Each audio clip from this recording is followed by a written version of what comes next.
CFNJ 99.1, 88.9. Ça me fait bien plaisir de recevoir cet après-midi deux invités avec moi. Anne Soucy, on n'a pas vraiment besoin de la présenter, mais je vais le faire quand même. Directrice générale du Centre d'action bénévole Émilie Gamelin et de la Fondation Émilie Gamelin. Bonjour Anne. Bonjour Nicolas, ça va? Ça va très bien. Avec l'été qui se poursuit, c'est un petit extra là, présentement. On regrette de ne pas avoir pris nos vacances à ce temps-ci. On aurait dû prendre nos vacances fin octobre, en fait fin septembre, début octobre. L'année prochaine. Oui, peut-être, on verra. Et Karine Rattel, que j'accueille aussi en studio, elle est coordonnatrice du réseau des aidants naturels d'Autrey. Bonjour Karine. Bonjour Nicolas. Il y a une grande journée fort importante qui s'en vient le 19 octobre au centre André Hainaut à Saint-Charles-Borromée.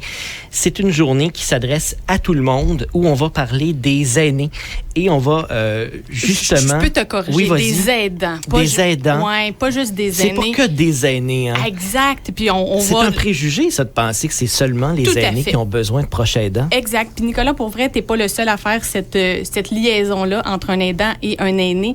Mais sachez que toute personne qui s'occupe de quelqu'un d'autre, donc peu importe sa capacité physique, mentale, psychologique, fait en sorte qu'on peut être proche aidant et peu importe notre âge. Donc, le nôtre, comme proche aidant, ou encore de la personne qu'on aide.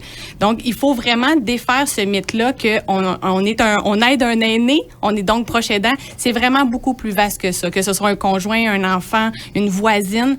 Donc, c'est vraiment quelqu'un qui aide une autre personne. Et c'est en collaboration avec le module des proches aidants. À quoi va servir cette journée du 19 octobre?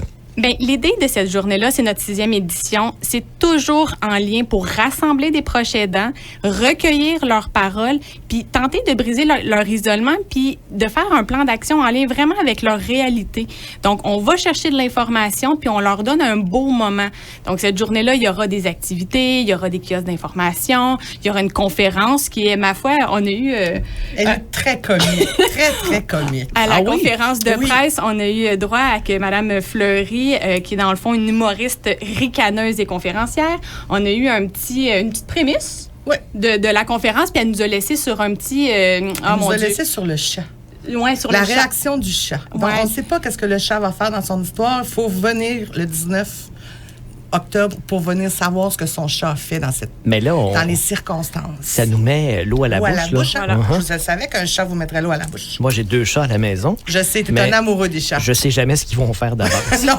Mais l'idée, c'est vraiment, elle a été proche aidante, puis elle avait envie de redonner et d'avoir des conférenciers avec un peu d'humour. Je pense que justement, ça peut nous faire réfléchir parce que clairement, dans ses propos, il y avait une réflexion, mais en même temps, de l'amener un peu moins lourdement, je pense que c'est vraiment profitable pour les proches aidants. Donc, cette journée-là se veut vraiment, oui, légère, mais quand même avec... Parce qu'il y a des enjeux qu'il faut adresser, là, quand absolument. même. Puis il y aura des représentants donc du Centre intégré de santé et services sociaux. Il y aura plusieurs partenaires sur place également.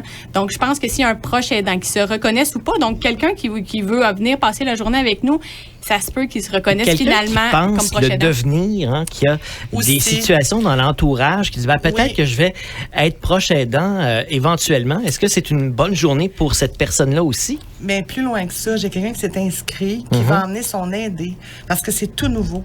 La dame a eu un diagnostic et son fils va devenir son proche aidant. Et la dame n'est pas encore rendue assez loin dans sa maladie pour ne pas être consciente. Et il l'amène à cette journée-là pour lui montrer ce qui va arriver. Ah oui. C'est quoi un proche aidant, puis qu'est-ce qu'il va avoir. Juste dans le fond, elle veut venir à cette journée-là pour ça. Puis, tu sais, souvent, on en parle à notre entourage, puis il dit non, moi, je suis pas proche aidant. Mais tu sais, de savoir qu'un tiers de la population, à l'heure actuelle au Québec, là, c'est 2,5 millions de Québécois qui sont proches aidants. Oui. Mais on ferait un sondage dans la rue. C'est 1 sur 3. 1 sur 3. Mais sincèrement, il n'y a pas personne qui se reconnaît à cette hauteur-là au Québec. Okay. Fait qu'encore, on n'est pas différent dans la noteur, on va se le dire. Donc, je pense que c'est vraiment ouvert à tous. Puis, ce qui est intéressant dans cette édition-ci, il y a une journée, il y a une édition de jour. Il y a également une édition de soir. Donc, pour ceux qui sont sur le marché du travail, parce qu'il y en a de plus en plus des proches aidants qui doivent vaquer à leur occupation et avoir un emploi pour payer leur hypothèque et toutes leurs dépenses. Et donc, il y a cette possibilité-là, plus de genre cocktail, donc de 5 à 8. De 5 à 8 à peu près. Là, avec des petites bouchées. Des petites bouchées, une petite bière, une petite coupe de vin aussi. Pourquoi pas? Voilà. On est en train de planifier le tout. J'imagine qu'il faut s'inscrire d'avance, autant si on veut être là durant la journée qu'en début de soirée. Absolument. Dans le fond, on a comme 6 pôles. On a 6 MRC dans la Nodière. Évidemment, il y a des numéros de téléphone pour chacun des pôles. Il en coûte 10 $. Fait que oui, il est préférable de s'inscrire à l'avance. On pourrait peut-être mettre l'affiche sur votre site Internet afin que les gens puissent s'inscrire de façon. Mais sinon, ce qui est très simple, le Centre d'action bénévole Émilie-Gamelin est très connu dans la Nodière.